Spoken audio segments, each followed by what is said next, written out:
What's going on, Player Profiler Nation? Matty Kiwoom here.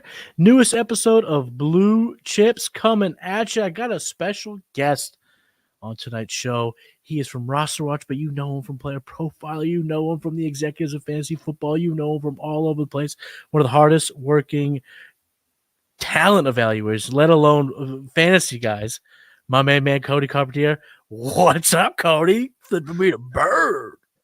Brother, I'm doing fantastic. I'm ready. Right now, as you guys are watching this, I'm driving to Indianapolis. I'm ready. I'm excited to come see my brother and sit there and relax in Indianapolis. Relax for 6-7 days, watching these prospects get that work in, interview them, and do anything. Do everything. I should say do everything. Matty, what's up with this box? What's up with this name box? Are you the only one that gets a name box in this show? Yes, because it's typically a one-man show. This is not a guest show. Am I the first guest? You're not the first, but you are the latest guest. You will probably be the last guest to be on Blue Chips forever, maybe. You might be the last guest ever. Good. Because this show it's usually a one-man show. But I wanted you to come on, and you kind of talked about this because you and I will be covering the NFL Combine this week. Together live in Indy. We're gonna be, Roster Watch, Player Pro coming together. A lot of shows, a lot of notes, a lot of everything. So we'll be there together. So I thought I'd have you on today's show, and I thought I'd have you on for a reason because we're setting the base here. We're gonna go ahead and go back and forth, one for one, and we're gonna put together. We're gonna put out there either a narrative, a question, a storyline, 10 takes, 10 bullet points. That we got those things highlighted. We got those things underlined. We are ready to rock and roll in Indianapolis, and I will get it kicked off with my first narrative storyline heading into the Combine. Talking about the quarterback position. It's one of the most important positions in all sports, correct? Maybe the most important position. And in football, you got to be able to take hits. So I am curious. Nay, I'm fascinated. Fascinated's not the right term. What's like excited, but like curious? You're like excited and curious. And curious together. Synonyms. Google. Fascinated. So I nailed it. So I am a freaking genius. I am intrigued. You're intrigued. I am intrigued. I am enthralled. I might have been a word too far. Is that on your list? A pog. I am a pog. For one, I'm eager to see. I am Matty eager to see the frames of two quarterbacks in particular, J.J. McCarthy and Jaden Daniels. Both guys we're hoping come in I would say McCarthy, the 205, 207 will be happy. Jaden Daniels, we got to see above 210.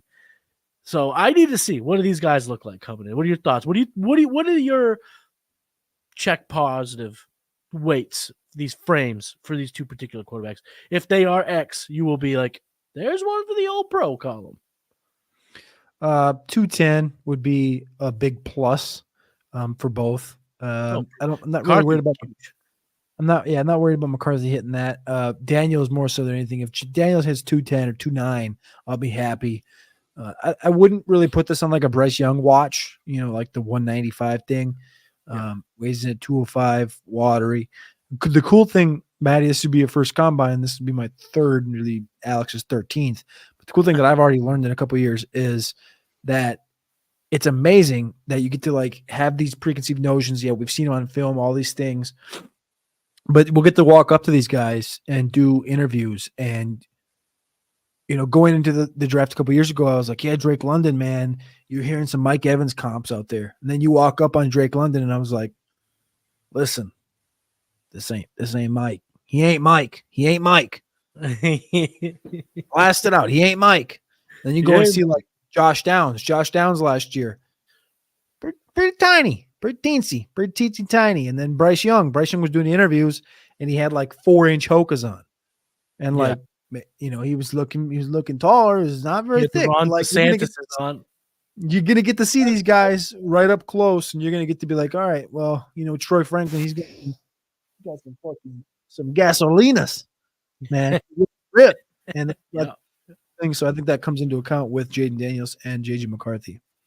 Yeah, with these guys, especially Daniels. I mean, if he's gonna run around, if he's gonna be able to attack with his legs like he did at LSU, he's got to be able to take hits, and he did himself zero favors last year playing for the Tigers. That dude did not give a shit. He would get hit hard. That's just the stuff we can't see. We can't have an RG3 type career arc where he just bursts on the scene, electric, and then an injury derails the whole thing. I don't want to see that. So I need to see the frame. And like you said, 210, little just under, but that 210 will get me. Okay, he made it. He checks this box. Cody, what's something that you're looking for as you head to Indianapolis? I mean, I talked about this one before. Braylon Allen, currently my running back 1, just turned 20 years old. On the Feldman's Freaks list, Bruce Feldman's Freaks list that goes up every year over at The Athletic. He ran a 149 10-yard split last year. He benched 365. He bulked up to 245 pounds going into this season. He power cleaned 406. I want to see how all that translates. A 400-pound power clean at 245 pounds with a 149 split is fascinating. Will he run, a 4.50 at 238, 240, 239?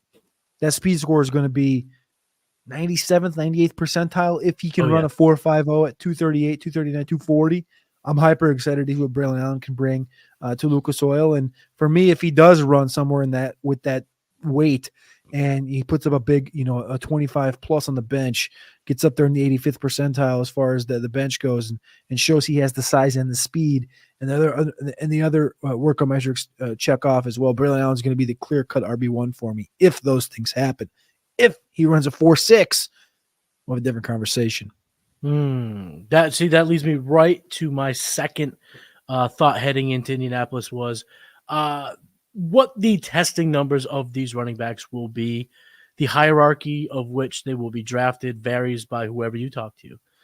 But one of the notes that I did or I have listed underneath this take or this question or this storyline, whatever you want to call it, was can Braylon Allen establish himself as the RB1 of the class? I absolutely see the path in which he can do so. That frame, it's really sky's the limit with that type of frame.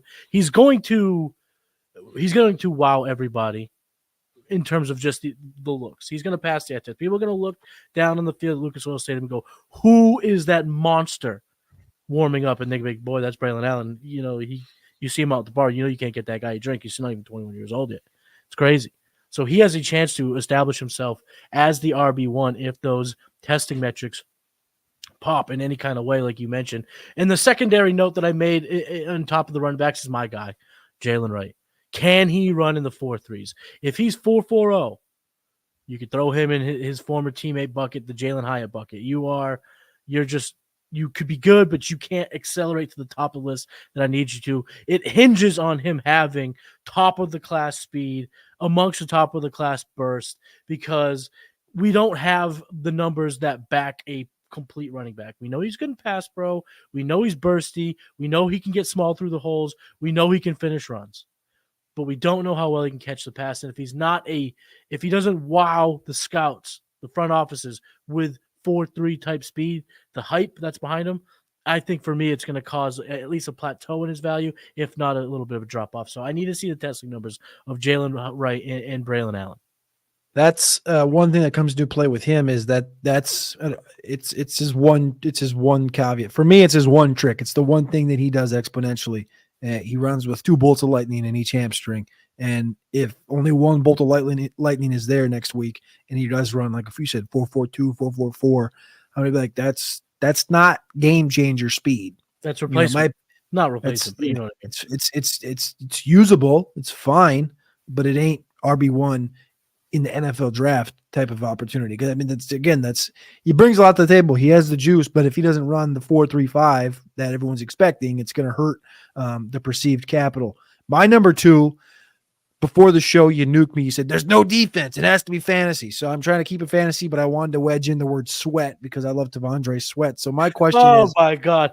Will Matty Kiwoom sweat when he's eating cocktail shrimp at Harry and Izzy's on Thursday night? That's the question that I want to have answered, because this cocktail shrimp is the best in the world. Wait, it's like $18 for it's $18 for 3 cocktail shrimp.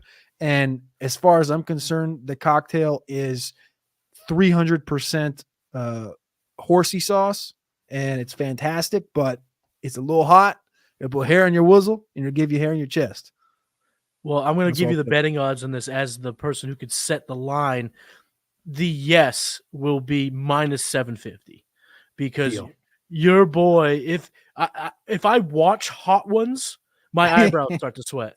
I love it. I'll eat it. I like spice. I'm not going to back away from spice, but just thinking about it gets my I already feel my tongue getting like a little like slippery, and my eyebrows will start sweating if I love it though, so I'm very excited to try it. But yes, I will. I could break that there.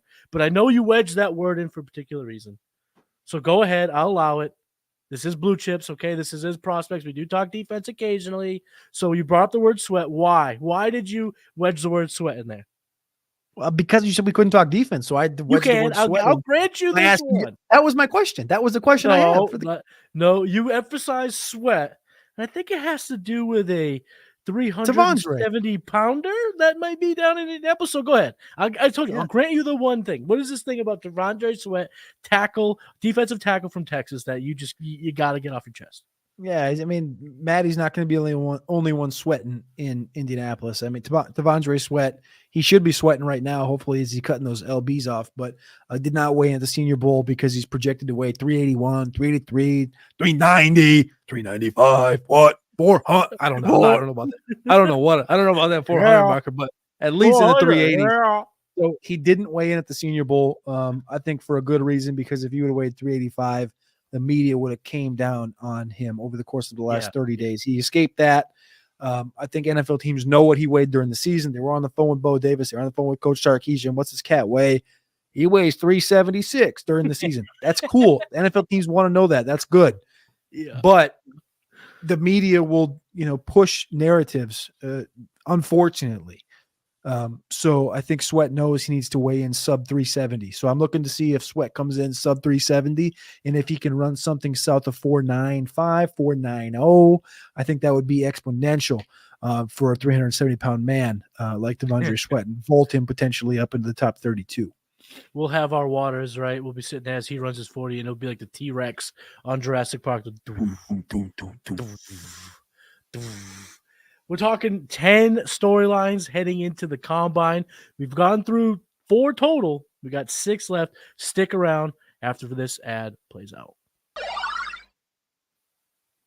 Now, I know many of you are looking for a secret weapon for your Dynasty League, and I have it. It's called the Dynasty Dominator app. You go to the App Store, go to Google Play. It's right there. It's $5 to download, and then every year it's $5 to load the next incoming class of rookies. You can add Superflex, add tight end premium. It's incredible because it allows you to look up players. It allows you to vote on whether a player is a buy, hold, or sell, and then see the market sentiment on that player. And you can compare their lifetime value rating from Player Profiler to their Dynasty ADP at the FFPC, all in the price lookup tool. And beyond that, we have a trade analyzer, so you'll never lose another Dynasty trade again. And in our settings, you can set this is a win now team, this is a rebuilding team, and then we let you compare players. Look at their metrics side by side, prospect metrics, NFL metrics. It's all there. It's $5 in the App Store. There's some add-ons for Superflex and to buy the upcoming rookie class. Every year, you're going to spend $5 on this thing, and it's going to be well worth it.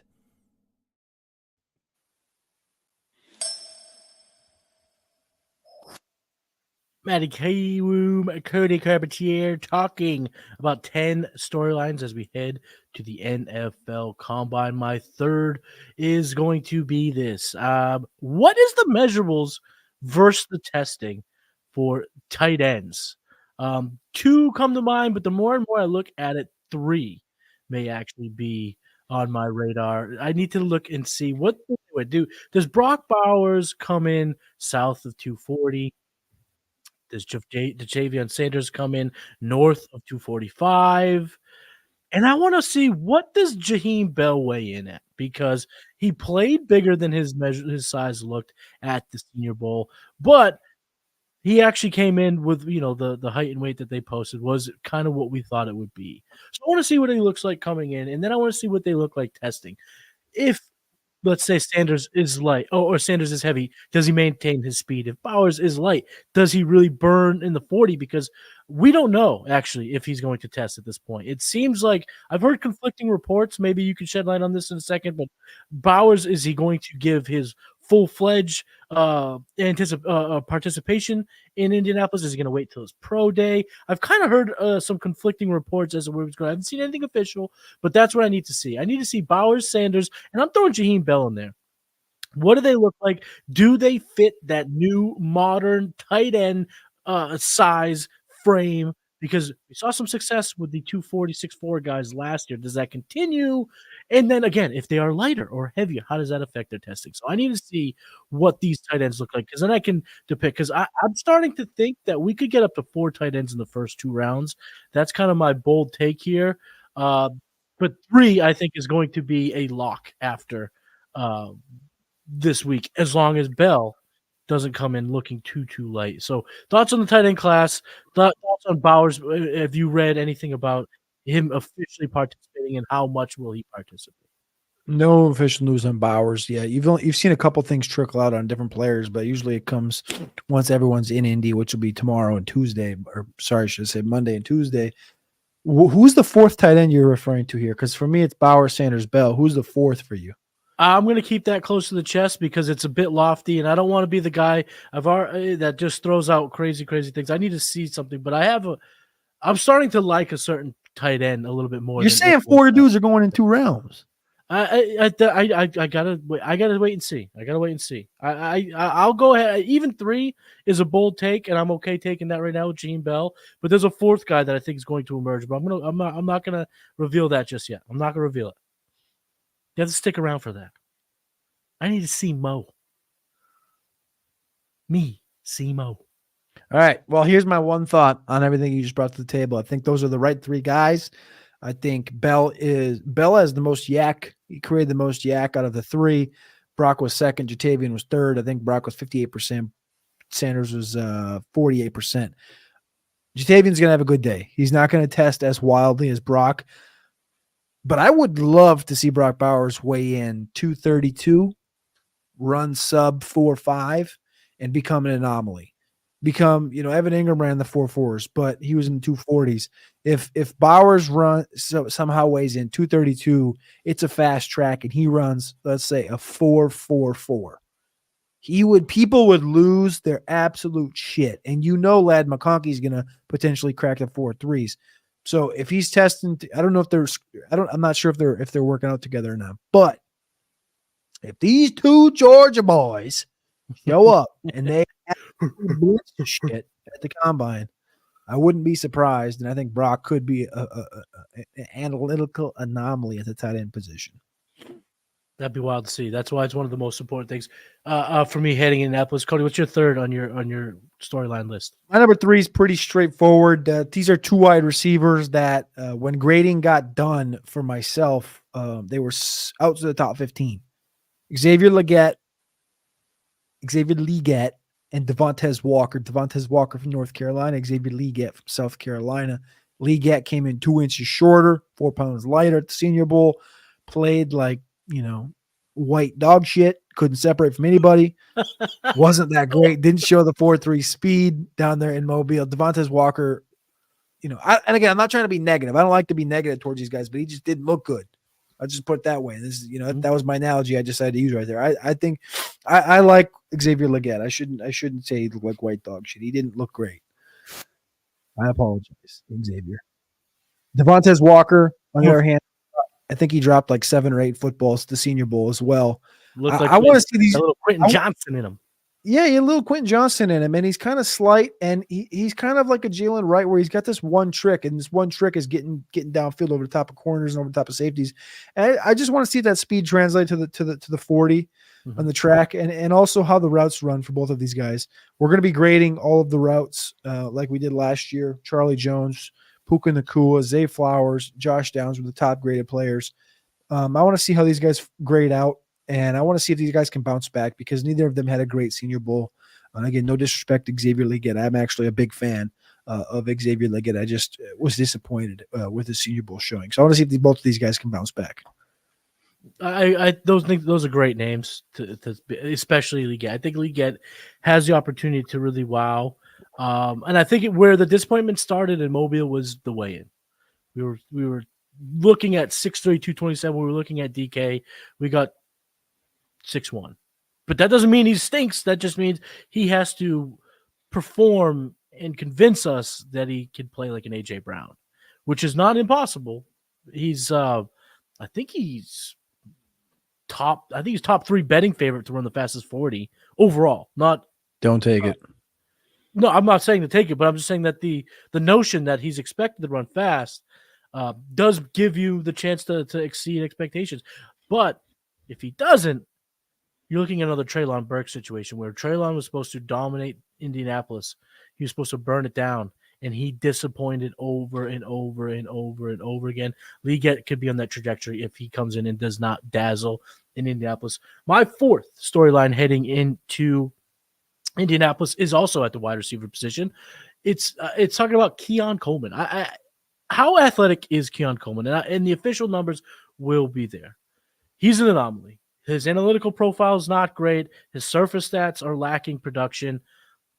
But there's this one intangible. There's this one, whatever you want to call it, variable that may translate to a number of players, and that's the lack of production from Florida State Seminole football players. Trey Benson, Jaheim Bell, Keon Coleman, Johnny Wilson. 4 players that could start building their profiles, raising their stock here in Indianapolis, because none of them wow, but they all have pedigrees. They're all athletic. They're all excited. When you watch these guys on film, they're some of the most exciting players in the damn draft. And Keon Coleman leads that pack, in my opinion. His ability to make plays, his ability to pluck the ball, his ability to just dazzle on the field should have resulted in better production. More, and I'm talking about underlying metrics, surface stats, the entirety. But that's lacking throughout all Florida State offensive players. And I'm excited, most importantly, to see Keon Coleman, because when I watch him play, I see a player with insane potential. I see a player that could crack my top 5 coming out of Indy, but I need to see officially what it is. Are we talking about a freak, or are we just talking about a good athlete? Are we talking about somebody that can do a lot of that things athletically that other guys in the class just simply can't do? And we'll get some of those answers here in Indianapolis. So I'm excited for him. And like I said, I think I have left the door open on all my rankings, as everyone should have. But him in particular, there is a rocket ship. There are 2 pulsar, what do they call pulsars? Freaking Elon Musk contraptions on his back, ready to ignite. And if he does dazzle in Indy, he's into the stratosphere, baby. Number 4 for me is interviews. General manager, head coach interviews. What do we take away from these 4 teams? Denver. What does Sean Payton get out? What does the media ask him about the Russell Wilson situation? Atlanta. What does Raheem Morris give? What does Terry Fontenot give in regards to Desmond Ridder in the quarterback situation in Atlanta? Do we get any feel for what the goals are at the quarterback position for either of these teams?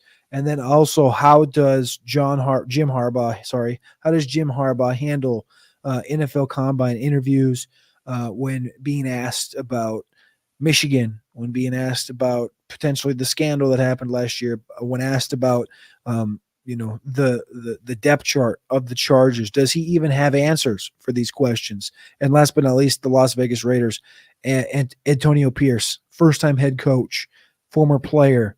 He's been in this exact situation before, but as a player, how does he treat it as a coach, and how open is he with communication? Is he a Mike McDaniel, where he's joking around with the media and being dope, or is he going to be like a Mike Vrabel, where if you ask him the wrong question, he might just bite your ear off like Mike Tyson. I want to know what these 4 teams, what these 4 coaches or GMs, how they interact and what they give us, because these are all 4 different teams in 4 different situations that have a lot of questions to be answered. And we're going to ask those questions. We're going to be standing there and I'm going to say, hey, Sean, Cortland Sutton didn't exactly have the year he was supposed to have last year. Jerry Jeudy didn't exactly have the year he was supposed to have last year.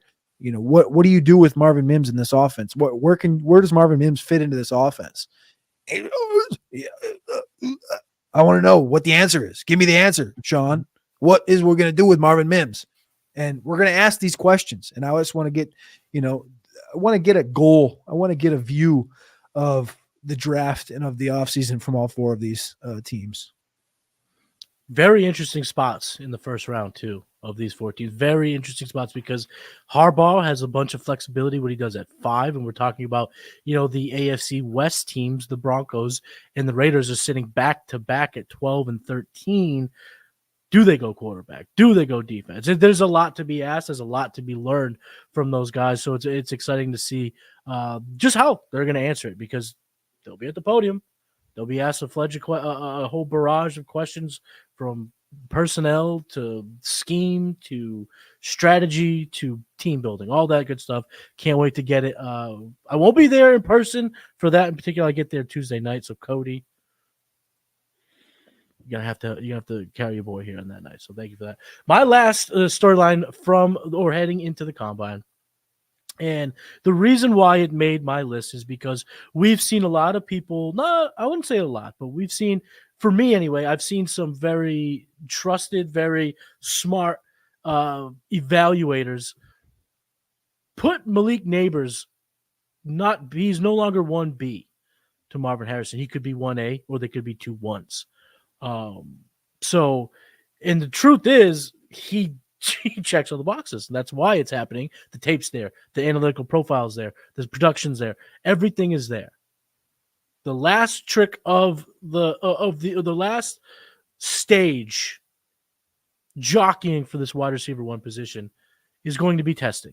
And Marvin Harrison at 6'3" has a chance to be a freak, to be a little bit more than AJ Green, to be potentially in that Julio Jones alien conversation. And if he does he become the consensus 1 at receiver? Because I think now, yourself included, people are putting Nabers on that list, and I don't think that's wrong. But I think now that as we head into Indy, we'll get another question answered between these 2 wide receivers. I like it. I'm going to stick it to, it's funny you brought up wide receiver because this is where I kept for my last one. And I just want to, I want to take it out of my, ready? Where did you get that? This one says, and I quote, this was from the 2022 NFL Combine. Nobody had Chris Olave as their top receiver in the class, or probably their second, because Garrett Wilson was in the same class. And this was post route running on the field.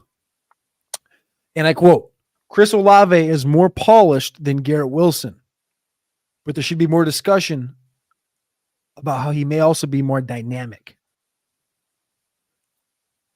This comes in question to adding one Rome Odunze to that same conversation. Because we've heard the Malik Nabers stuff. We've heard, of course, Marvin Harrison. But at the combine, Rome Odunze feels like, I hope I'm saying it right, Odunze or Dunze. I'm going to figure that Odunze. The pronunciations are in the interview schedule, so you got that. You got that. I'll read it. Yeah. But the question is, does Rome? People think Rome might get drafted ahead of Malik. People think Malik might get drafted ahead of Marv. Listen, Marv is number 1. That's fine. Have it. Malik needs the respect. I tweeted out the other day. It got way too many interactions on Twitter. Zerline agrees. Zerline said he was his number 1. Zerline. I've had numerous people tell me that he's their number 1 or 1A, 1B. Steve Smith came out and said it.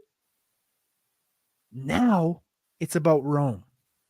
Rome has the opportunity at the NFL Combine to run sub 4.4 faster than both Malik Nabers and Marvin Harrison, and potentially, in my book, smoother route runner.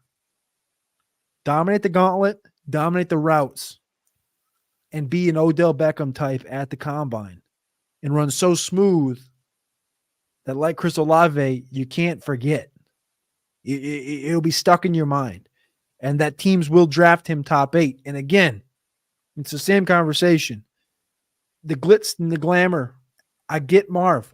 Again, this is not disrespect to Marv. Marv is fucking amazing. Malik is built different. He's fucking amazing. Rome is also built different. He's like a concoction of both. He's fucking amazing. We're going to find that out at the NFL Combine if he can run sub 4.4 and if he can destroy the route running, the gauntlet, and everything at the NFL Combine. I feel like I ripped the Band-Aid off of the Malik thing on Twitter the other day, and Lance Zierlein replying to it elevated that bad boy. I'm ripping the Band-Aid off this Rome Odunze conversation, brother. It's going to happen. So it's not a one-man, it's not a two-man, but a three-man race for that wide receiver 1 position, according to Cody Carpentier. I love it, and I cannot wait to be in Indianapolis covering it all with you and Alex and everybody else. So, Cody, let the people know, where can they find you? At Cody Carpentier on X, rosterwatch.com. Me and my main man, Matty Kiwoom, over at patreon.com/executives, or you could easily find it thedraftrankings.com. Thedraftrankings.com. Remember that right there, thedraftrankings.com. That will forward you over to Patreon. That is the up and coming. That is the new. We just dropped a brand new podcast on Monday, February 26th, the Draft Rankings podcast. You can go find that on anywhere you get podcasts, Spotify, Apple. It's going to be up this week, as well as YouTube. Like Cody said, thedraftrankings.com. Don't forget it. I am on X at Matty Kiwoom. The game plan, trade gods, blue chips, future cast, and now the hurdle. You can get them all. They're all on and popping on the Player Profiler network of shows. Make sure you are subscribed to the Player Profiler YouTube channel and like and leave a comment on this very episode. I love interacting with you guys. Because of you guys, you make it all possible. Head over to the Executives of Fantasy Football YouTube channel where you can get the hurdle and now the Draft Rankings show. And then if you just can't get enough of me and Cody, head over to patreon.com/executives. This is Blue Chips, and we will see you next time after we spend a little bit of time in Indianapolis, baby. Peace. Hey, I want to thank you for being part of this broadcast. If you have any thoughts on it, leave a comment. If you enjoyed it, make sure you leave a like. And if you want to see more shows on the Player Profiler channel, subscribe to it. That's how we know you want more.